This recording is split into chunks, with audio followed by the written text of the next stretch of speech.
A graça e a paz do Senhor Jesus. Hoje iniciaremos um novo livro da Bíblia.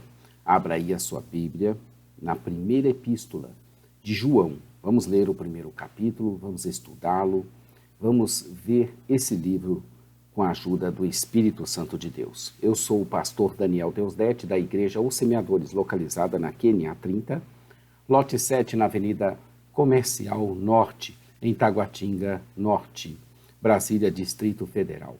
Venha nos fazer uma visita, conhecer nossos trabalhos. Você está no canal de vídeo da Semeadores. E abra aí a sua Bíblia, faça essa leitura prévia do primeiro capítulo antes de nos ouvir, sabendo que o propósito da primeira epístola de João é alertar sobre os falsos mestres que ensinavam que Cristo não tinha verdadeiramente vindo em carne e incentivar um estilo de vida apropriado para os seguidores do Cristo encarnado. Encontraremos nesse estudo, nesse livro, que receber a salvação de Deus resulta numa vida reta e especialmente em amor pelos companheiros cristãos. Ele é o discípulo do amor. Jesus era totalmente humano. Muitos que dizem seguir a Cristo não são verdadeiros seguidores de Cristo, falsos cristos, falsos mestres. Os cristãos devem estar prontos para se autoexaminarem, para ver sua fé em Cristo, para ver se ela em Cristo é verdadeira. A plena certeza da salvação é própria daqueles cuja vida evidencia que eles estão realmente vivendo para Cristo Jesus. A autoria dessa epístola é do apóstolo João, o mesmo que escreveu o quarto evangelho e escreveu 2 João e 3 João. Ela foi escrita provavelmente depois do ano 70 depois de Cristo, lá para os anos de 85 a 95 depois de Cristo. Em termos gerais, 1 João foi escrita para transmitir os frutos dos trabalhos de uma vida para a próxima geração e também advertir e instruir os seus leitores contra o falso ensino que negava que Jesus Cristo veio em carne, principalmente contra o docetismo e contra o agnosticismo. Por causa de suas particularidades, seria mais apropriado descrever 1 João como testamento de João ao invés de uma simples epístola ou carta. Repare que ela contém os 3 elementos chaves de um testamento: revisão da vida do testador, exortação ética e prognósticos e advertências sobre o futuro. Essas 3 características nós vamos encontrar na primeira epístola de João. Nós dividimos ela em 6 partes. Nós começaremos vendo o primeiro capítulo, que tem apenas 10 versículos. Nele você vai ver: Jesus é Deus, a luz do mundo.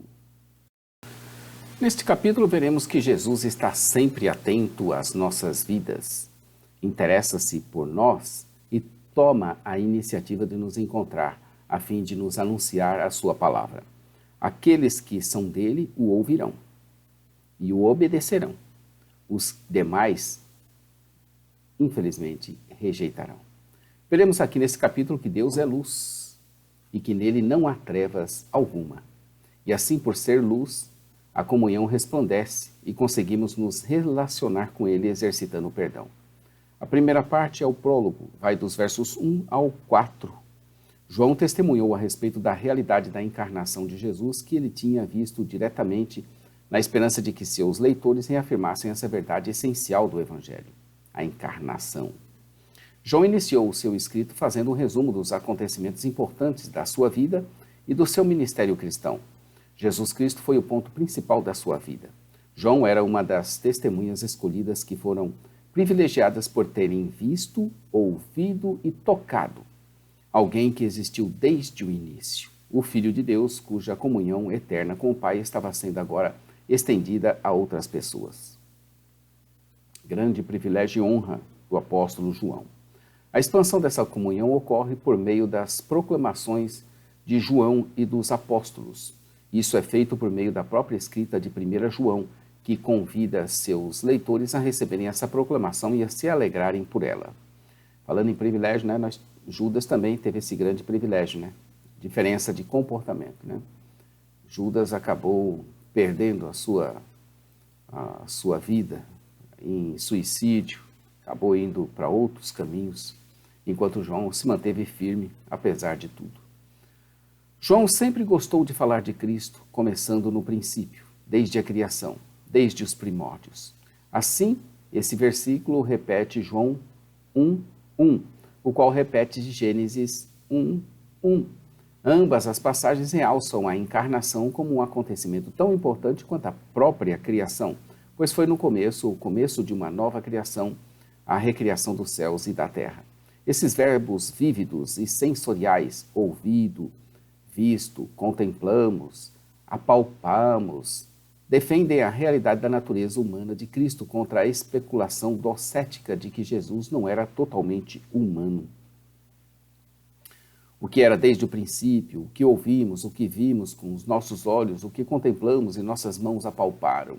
Isso proclamamos no verso 1, a respeito da palavra da vida ou do verbo da vida.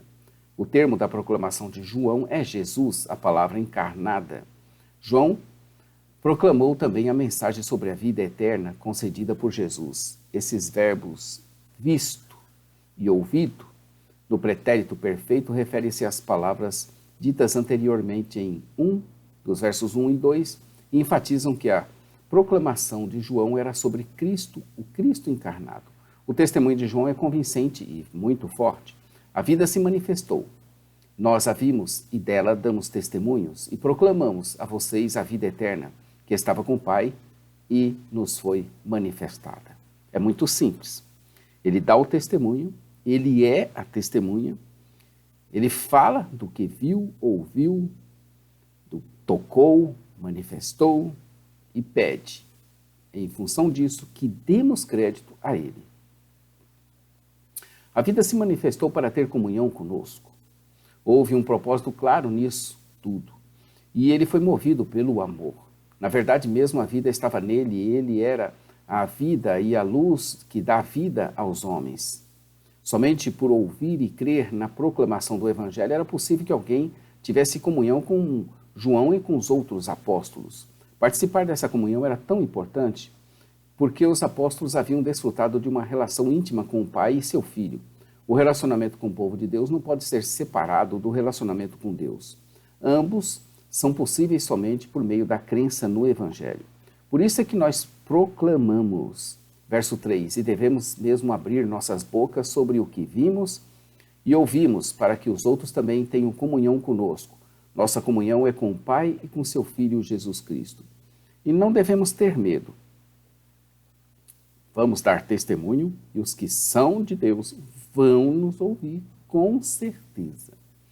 Não sou eu, pela minha eloquência, se houver nela eloquência, pela minha fala, que irei converter ninguém. Quem converte alguém é o Espírito Santo de Deus. Eu dou testemunho da verdade e o Espírito opera nessa pessoa. É assim. Não adianta eu querer demonstrar matematicamente, cientificamente, fisicamente a existência do amor de Deus, que isso não vai trazer convencimento. Quem traz convencimento é o Espírito de Deus mediante a palavra de Deus. João afirma que escrevia essas coisas para que nossa alegria fosse completa. João provavelmente estava se referindo a si mesmo e ao seu grupo. Até aqui os leitores foram referidos como vós, vossos. É possível, no entanto, que ele tivesse em mente não apenas o seu próprio regozijo, mas também o dos seus leitores. João mostrou que por causa do que ele sabia de seus leitores, ele ainda não estava cheio de alegria. No entanto, se eles entendessem as suas instruções, crescem nelas e as seguissem, o seu regozijo seria completo. É o testemunho que está sendo proclamado e exigido da outra parte que dê atenção. Os cristãos deveriam regozijar-se pelo que havia de louvável nos companheiros cristãos, bem como entristecer-se pelas suas imperfeições. Segunda parte, Deus é luz e suas implicações morais. Vai do verso 5 até o verso 2 do próximo capítulo. Deus é luz e as suas implicações morais. Deus é pura luz e aqueles que o seguem devem ser puros como Deus e seguir os seus mandamentos, especialmente o mandamento para amar. Dos versos 5 do capítulo 1 ao verso 2 do capítulo 2, veremos João explanando que Deus é luz e as suas implicações morais. João começou a abordar os problemas que os seus leitores apresentavam ao chamar a atenção para a santidade moral de Deus e as implicações dessa santidade para os cristãos. Seguindo a divisão, nós veremos essa temática em 5 sessões. Primeiro, Deus é luz, do verso 5. O verso 5 é claro ao afirmar que Deus é luz e que nele não há treva alguma. João descreveu a santidade de Deus equiparando-o à luz, pois Deus é luz. Essas palavras lembram um capítulo de abertura do Evangelho de João, no qual ele dá testemunho, é chamado de a verdadeira luz. Repare lá, João 1:9. Também isso nos remete aos capítulos 8 e 9 de João, do Evangelho, onde ele proclama na festa dos tabernáculos que ele era a luz da vida, que rompeu um mundo de pecado e de trevas. No capítulo 9 do Evangelho de João, os discípulos e os fariseus queriam entender por que aquele homem nascera cego e ignorantemente associavam a sua cegueira à sua condição de pecador. Mas Jesus lhes disse que ele assim nascera para que nele se manifestasse as obras de Deus. Do que falava o Senhor? Daquele cego de nascença específico ou de todos os cegos de nascença em geral? Aí então ele proclamou uma verdade fundamental naquele momento. Eu sou a luz do mundo. Esse capítulo 9, que ora acabamos de sintetizar, está dentro da primeira parte da divisão em 3 do Evangelho de João, qual seja, o ministério público de Jesus. Até o próximo capítulo 10, vê-se Jesus curando e ensinando como sempre fez e faz em seu ministério. Jesus, a luz do mundo, concedeu visão a um homem cego. Esse é um relato que serve para expor a condenação da cegueira espiritual daqueles que o rejeitam. Reparem que foi no capítulo 8 de João, depois de acudir a mulher apanhada em adultério na festa dos tabernáculos, que falando novamente ao povo, Jesus se levantou para proclamar algo muito forte de que ele era a luz do mundo.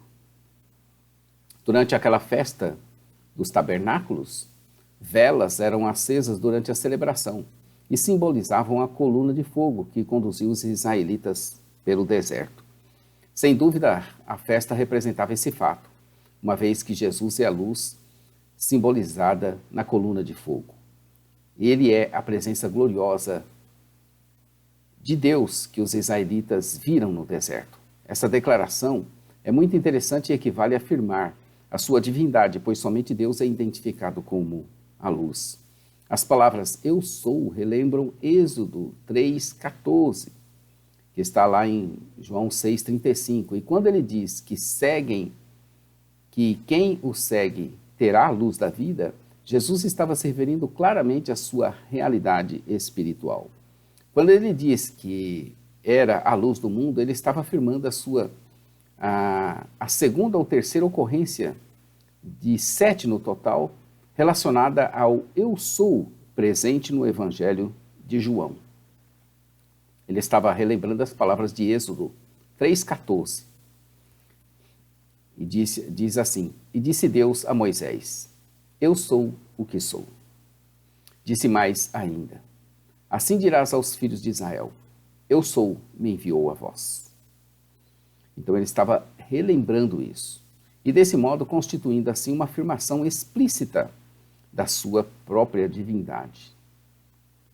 Aqui, em 1 João, e lá no seu evangelho, João aludiu à luz primeva que rompeu nas trevas da criação. Aí nós vamos lá para Gênesis 1, dos versos 1 ao 4.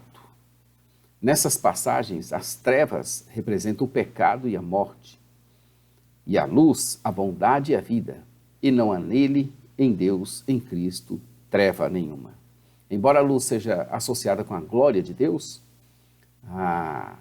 aqui está mais estreitamente associada com a santidade moral de Deus e ao fato de que ele não tem ligação com as trevas do mal.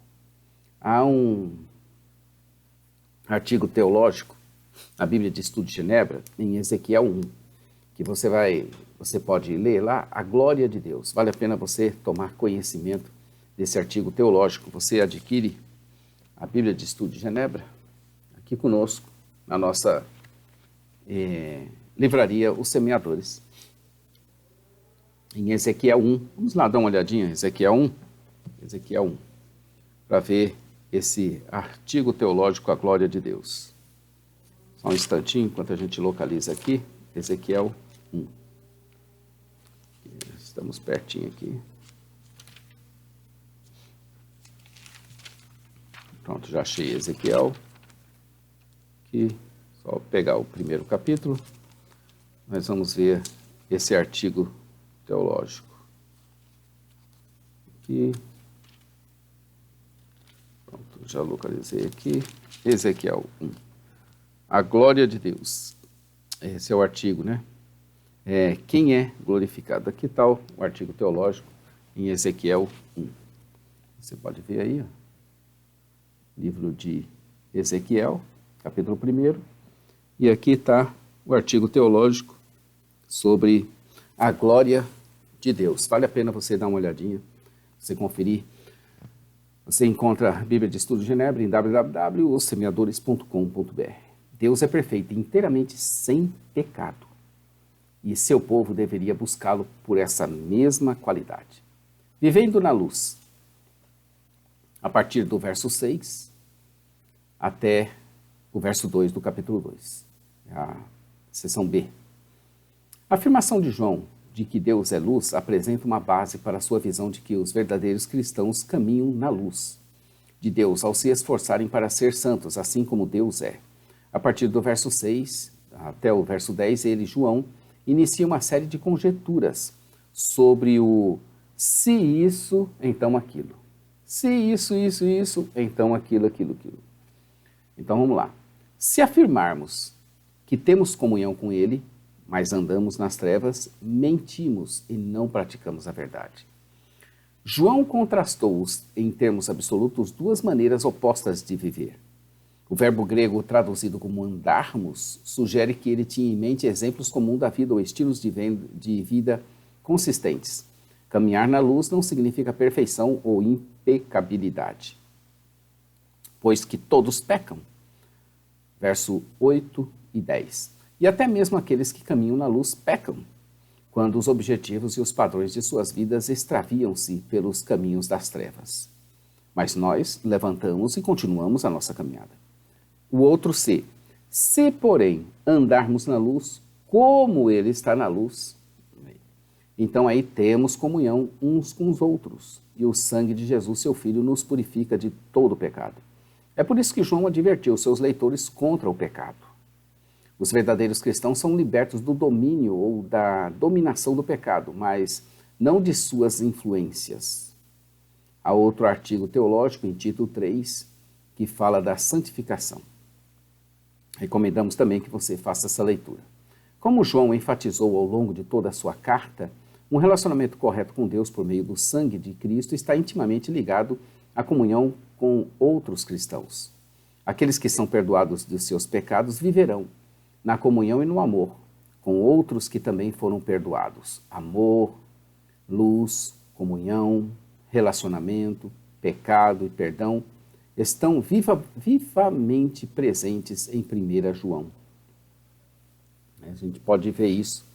Nós vamos notar essas palavras, né? O amor, a luz, a comunhão, relacionamento, pecado e perdão. O outro se afirmarmos que estamos sem pecado, enganamo-nos a nós mesmos e a verdade não está em nós. Se dissermos que não temos pecado, verso 8, estaremos mentindo, provavelmente não uma negação do pecado como culpa geral ou uma influência ativa, mas a recusa a admitir ter cometido qualquer ato pecaminoso. João não tinha visto os cristãos que ocasionalmente interpretavam erroneamente a pecaminosidade de suas ações ou negavam seus pecados a fim de escondê-los dos outros, mas os incrédulos que se viam como impecáveis. Quem esconde a verdade dessa forma, a si mesmo está se enganando. O grego sugere uma ativa rejeição da verdade e não simplesmente uma concepção incorreta. A verdade não está em nós, verso 8. É uma forte afirmação de que aqueles que enganam a si mesmos, desse modo não são salvos. Ao negar seus pecados, eles também negam suas necessidades do perdão encontrado em Cristo e desse modo rejeitam a simples verdade do Evangelho, ou a verdade simples do Evangelho. Outro se confessarmos os nossos pecados, Ele é fiel e justo para perdoar os nossos pecados e nos purificar de toda a injustiça. Apesar do pecado, no entanto, se confessarmos nossos pecados, verso 9, Ele é poderoso para nos perdoar e nos purificar. Quando depositamos a confiança em Cristo, somos justificados e perdoados no tribunal do céu. Também há outro artigo teológico que se encontra em Romanos 3, justificação em mérito. Vale a pena você ler também. Nesse mesmo sentido, o destino último dos verdadeiros cristãos não depende da confissão de seus pecados diários. Mesmo assim, nós não experimentamos o total benefício da nossa justificação nessa vida. Como resultado, como os cristãos verdadeiros pecam, eles necessitam da experiência do perdão de Deus. Nós desfrutamos mais das bênçãos de Deus do que sua disciplina temporária, quando reconhecemos imediatamente os nossos pecados diante dele. A inflexível e repetida rebelião contra Deus pode indicar que uma pessoa não tem a fé que salva, mas aqueles que genuinamente confiam em Cristo para a salvação irão atender aos chamados de João para a confissão. O outro se aquilo, né? Se afirmarmos que não temos cometido pecado, então fazemos de Deus um mentiroso, e a sua palavra não está em nós. Dizer que não temos cometido pecado é uma negação explícita de ter cometido atos pecaminosos. Assim, sua palavra não está em nós. Outra insistência de que aqueles que negam seus próprios pecados são salvos. Exatamente como a verdade não está naqueles que negam seus pecados, a palavra de Deus também não. Essas palavras advertem contra qualquer alegação de que os cristãos possam viver sem pecar nessa vida. Vejamos o primeiro versículo. O que era desde o princípio, o que temos ouvido, o que temos visto com os nossos próprios olhos, o que contemplamos e as nossas mãos apalparam, com respeito ao verbo da vida. Esse é o verso de número 1. E o verso de número 10 diz, se dissermos que não temos cometido pecado, fazemo-lo mentiroso e sua palavra não está em nós, como acabamos de ver, né? Deus nos chamou, queridos, para comunhão e não para intrigas, nem para rachas, nem para divisões. Se estamos enfrentando intrigas, rachas e divisões, o que faremos diante da palavra de Deus? Vamos nos esforçar, amados, com o custo próprio de nós mesmos, a fim de que vençamos pelo amor as nossas tolices. Quando acharmos que o outro tem de mudar para podermos ter comunhão, é porque ainda somos meninos e não aprendemos a amar. Nunca é o outro que precisa mudar quando você decide amar. Amanhã estaremos aqui com 1 João 2, aquele que nega que Jesus é o Cristo é mentiroso. Amanhã nós veremos isso, tá? Inscreva-se aí, inscreva-se no nosso canal, clica no sininho à sua esquerda, já dê o seu like, nos ajude, compartilhe, divulgue, compre nossos materiais, nossas bíblias, nossos livros, nossos estudos. Parte escrita, jamaisdesista.com.br. Loja virtual, www.ossemeadores.com.br. Programa de rádio, radio.ossemeadores.com. Todos os dias programação lá, pregação, palavra, oração, testemunho. E nós temos também canções. Acessem nossa rádio, dê o seu recado, deixa lá seu recado, seu pedido de oração. E vamos continuar nossa caminhada, né? Com Cristo Jesus venceremos tudo, né?